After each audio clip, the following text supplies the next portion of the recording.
આપણે કેટલાક અગત્યના પ્રશ્નોની ચર્ચા જોઈશું।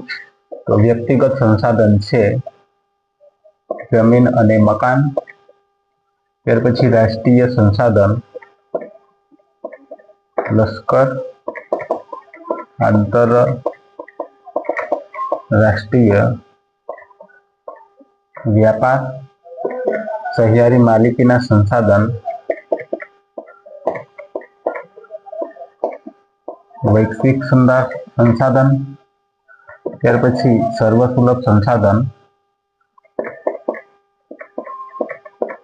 ઓક્સિજન અને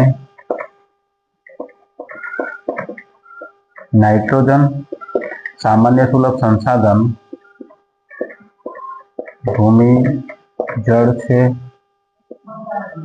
જમીન અને ગોચરનો સમાવેશ કરવામાં આવે છે। તો આ પ્રકારના જે પ્રશ્નો છે